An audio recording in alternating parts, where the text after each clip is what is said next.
Ate, sa kabilang overpass kaya kami para makadami tayo ng benta. Paalam ni Nainay. 2 grupo na kami at ayoko may humiwalay pa dahil alanganing oras na. Kaso tama naman siya. Kapag mas madami ang pwesto namin, mas mabilis kami makapaubos. Sige, mag-iingat kayo doon. Bilin ko. Binitbit na nila ang mga paninda nila. Naging abala na din ako dahil madami ng mga namimili. Magkano sa kamatis? 10 na lang po, madam. Tugon ko sa nagtatanong, habang abala ko sa pagkalkal ng panukli sa unang bumili sa akin. Itong patatas, magkano po? 20 po dyan. Ang mahal naman? Abat, masungit akong tumingin sa babaeng kanina pang nagtatanong, pero mukhang wala namang planong bumili.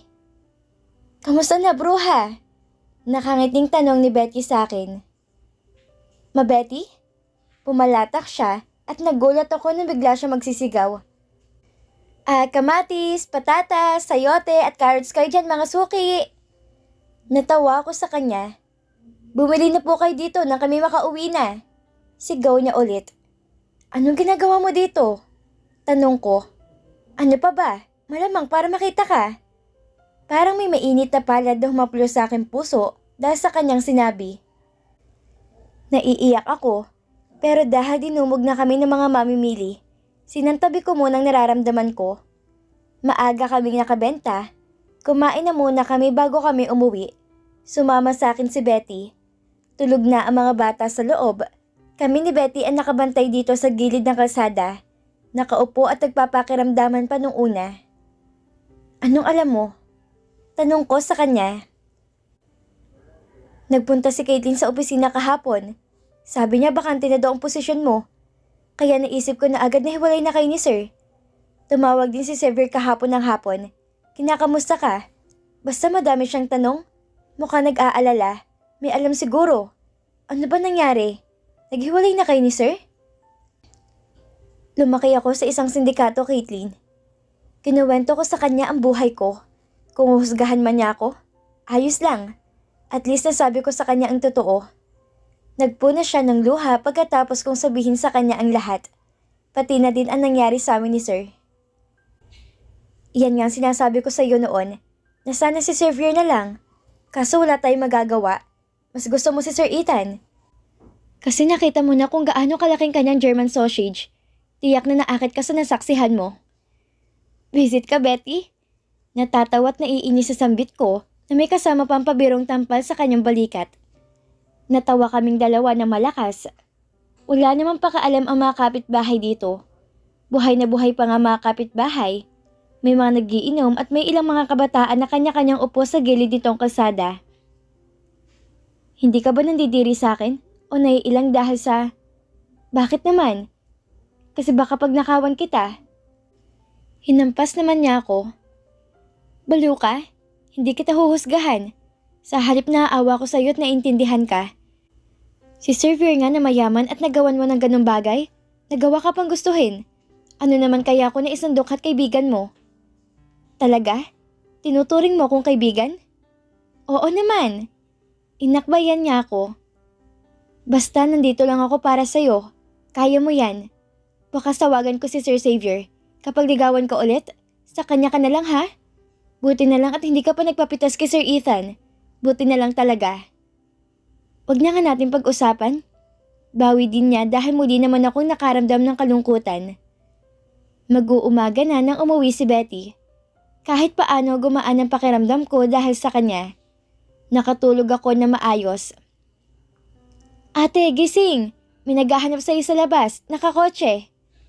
Sino? Naalimpungatan kong tanong. Si Ethan kaya? Pero kilala naman nila si Ethan eh. Tingnan mo na lang, hindi ko kilala eh. Pero gwapo siya. Hindi kaya si Xavier yon? Bumangon ako at nagmumugda din muna bago ko pinuntahan si Xavier sa labas. Tama nga ang naisip ko. Siya nga.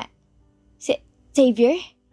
Nauutal at naiiyak kong usal nang basta na lang niya akong niyakap. Are you okay? Tanong niya. Bakas ang pag-aalala sa kanyang boses. Umiling ako habang nakasubsob ako sa kanyang dibdib. Tinapik niya ang likod ko. Everything will be alright. Bulong niya. Dinala niya kami ng mga bata sa isang fast food chain. Trabaho? Ano namang trabaho? Tanong ko habang kumakain kami. Sekretarya ko. Nakangisi niyang sagot. Pag-isipan ko muna. Maayos naman ang kita namin sa palengke. Kung ano ang sahod mo at benefits mo sa dati mong trabaho, ganun din ang bibigay ko sa'yo. Kung papayag ka magtrabaho para sa akin. Kasi, hindi mangyayaring kinakatakutan mo. Nagkatitigan kami ng ilang sandali. Nabalitaan ko nangyari sa event ni Caitlyn. Nandun ang kapatid ko. Sinabi niya sa akin.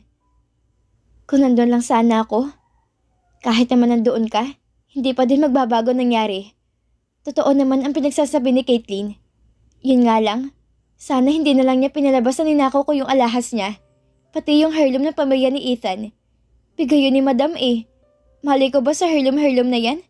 Kayamanan at pamilya nga wala ako. Kami ate, pamilya mo kaya kami? Kontra naman ni Badjaw. Ako din, pamilya niyo din ako. Segunda naman ni Xavier. Salamat Xavier. Oo nga pala. Di ba sabi mo hanapin mong pamilya ko? Yes. Next week, magkikita kami ng private investigator. Tingin mo, may pamilya pa kaya ako? Oo naman, kaya magtiwala ka lang. Lahat naman tayo may pamilya. Lahat tayo galing sa mga magulang natin. Pero ako, bakit ako nakarating sa mga sindikato? Baka naiwala ka sa mall o may dumukot sa'yo. There are many possibilities, kaya wag bang hinaan ng loob, okay? Tiningnan niya ang kanyang relo. Okay na kami dito, maglalakad na lang kami pa uwi. Sabi ko dahil mukhang may lakad pa siya. Sige, babalik ako mamayang hapon, mag-iingat kayo. Salamat Xavier, ingat ka. Salamat Kuyang Pogi, sana ikaw na lang boyfriend ni ate. Ngumisi si Xavier, napapailing naman ako. Nauna na siyang umalis, inubos lang din namin muna ang pagkain namin bago kami umuwi. Miss, may naghahanap kanina sa inyo. Sabi ng kapitbahay namin na nakatambay sa gilid ng kalsada. Kinunot ko ang noo ko. Si Betty kaya? Kaso may pasok yun sa trabaho ngayon. Hindi kaya si Ethan? Medyo may edad na lalaki, mataba, malaki ang tiyan. Hindi si Ethan. Ano pong sabi? Hindi kaya kalaban yun? Sabi babalik daw mamayang hapon. Sinalakay ako na matinding kaba sa akin dibdib sa hindi ko mawaring dahilan. Paano kung may dala palang panganib ang taong yon? Kinakabahan akong tumingin sa mga bata. Maganda nga ang sasakyan eh. Nakamontero? Nakamontero? Mataba? Parang wala naman ako maalalang mataba sa mga bossing noon. Mukha po bang siga? Tanong ni Badjaw. Hindi, mukhang mabait nga eh. Tumango ako. Sige po, salamat po. 2:00 na madaling araw nang nakapagpaubos kami ng paninda. Bumili na lang kami ng pagkain upang sa inuupahan na namin kainin. Dahil pagod na talaga ako, sumasakit na din ang aking ulot ng aking katawan ay nananakit. Mukhang magkakasakit pa yata ako. Buhay na buhay pa mga tao sa gilid ng kalsada. At nang makita ko ng grupo ng mga nagiinom ang mga lalaki, tinuro nila ako. Farah, may naghahanap sa'yo. Kanina pa naghihintay. Sabi nila, sabay turo sa sakyan na nakaparada sa kabilang bahagi ng kalsada. Itim na Montero Sports. Sinalakay ako ng kaba sa aking dibdib. Hindi ako gumalaw sa aking kinatatayuan. Hinayaan ko kung sino mang tao ang nasa loob ng sasakyan. Na lumabas doon at lapitan ko siya. Siya naman ang may kailangan sa akin. Hindi ko din inalis sa aking isipan na baka kalaban ng tao ang nasa loob. Maya-maya pa ay nagbukas ang pintuan ng sasakyan at lumabas doon ng isang medyo may edad na lalaki. Nagmamadali itong naglakad palapit sa akin, kaya bahagya akong napaatras. Napaawang naman ang kanyang bibig na mapansin niyang aking naging reaksyon. Palakaibigan siyang ngumiti at bahagya din siyang yumukod na kinataka ko. Sino po kayo at ano pong kailangan niyo sa akin? Ako po ang family driver ni Don de Mesa. Pakilala niya. Demesa? Napaisip ako. Parang pamilyar ang apelyido na kanyang sinabi. Pinilig ko ang aking ulo at kinunot ang aking noo habang pilit na hinahalukay sa aking isipan kung saan ko ba narinig ang apelyido na yon. Hanggang sa maalala ko matandang lalaki na nakausap ko noon sa Baguio. Kamukha akong dalagang anak ng mga Demesa, si Esmeralda. Hindi ko nagawa magsalita sa labis na pagkabigla. Tulala lang ako nakatingin sa lalaking nasa harapan ko na nagpakilalang driver ng mga Demesa. Ano kayang kailangan nila sa akin? Napatingin ako sa sakyan nang marinig ko ang pagsara ng pintuan nito. Lumabas doon ang isang may edad na babae at lalaki. Nakaramdam ako ng kilabot nang masilayan ko ang mga ito. Wala pa man silang sinasabi, pero ang mga mata ko'y nagsimula ng humapdi. Hirap na maglakad ang matandang babae, kaya ako na nagkusang lumapit sa kanila. Tumayo ako sa kanilang harapan. Tinitigan ko sila. Sinikap na hanapin kung meron ba akong pagkakahawig sa kanila. Naluluha akong tumingin sa matandang babae na ngayon ay tila manghamangha na nakatingin sa akin. Nang iangat niyang kanyang kamay at dinapos sa aking muka, ay tuluyan ng tumulo ang aking luha. Hindi ko alam kung bakit ganito ang aking nararamdaman. Para bang kilala ko sila, kahit hindi ko pa naman sila nakikita dati. Kahit ngayon ko lang sila nakita. Nakikilala mo bang lolo't lola mo? Naiiyak na tanong ng matandang babae. Umiling ako habang patuloy sa pagbuhos ang aking mga luha. Wala po. Akong pamilya. Napapahikbing sagot ko. Wala po akong magulang. Hindi ko po kilala kung sino ako. Sambit ko. Tuluyan na akong napahagulgol. Yumugyog ang aking mga balikat. Agad naman akong niyakap ng dalawa. Kami. Kilala ka namin.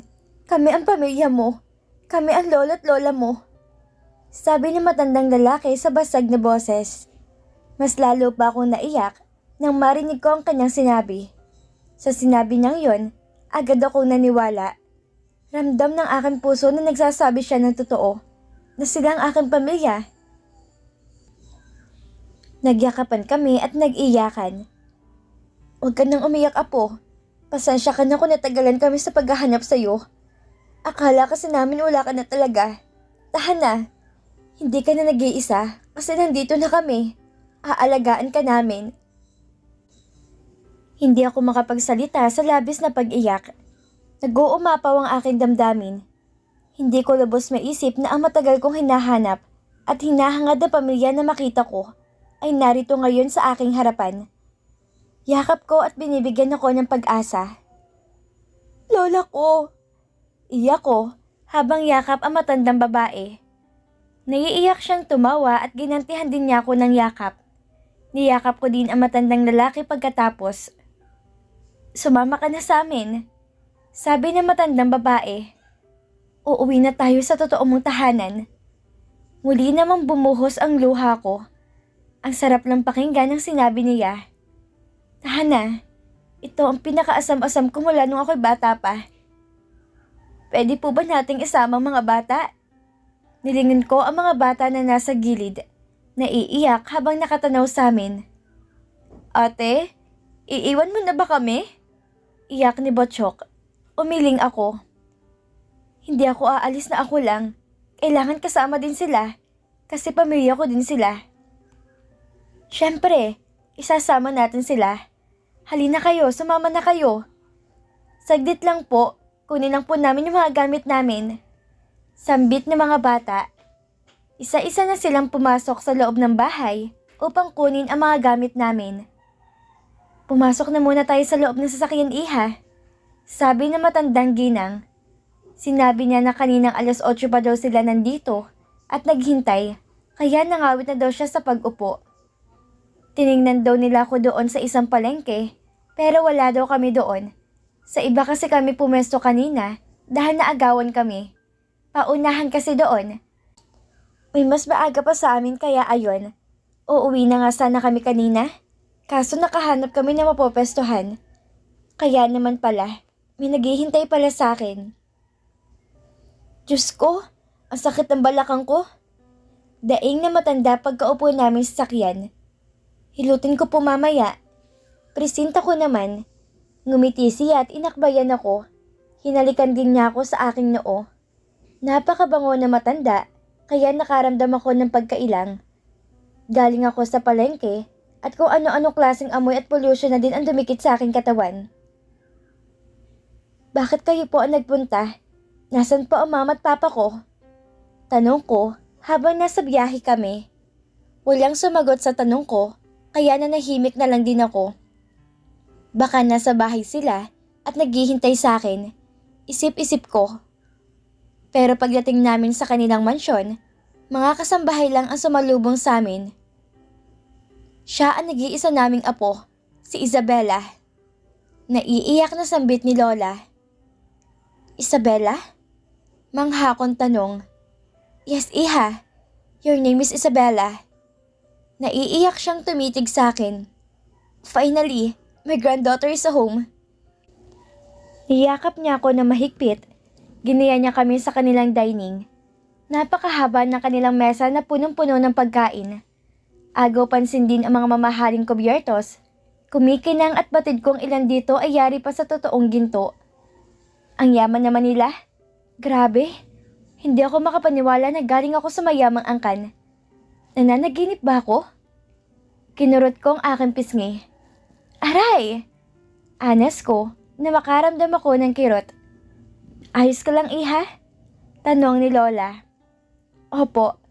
Akala ko po kasi nananaginip lang ako. Kaya kinurot ko po yung pisngi ko. Hindi lang po talaga ako makapaniwala. Hindi to panaginip. Totoo to. Kumain ka na't magpahinga. Bukas na tayo mag-usap. May sarili din akong silid dito sa mansyon. Napakalawak. Mayroon din tong chandelier.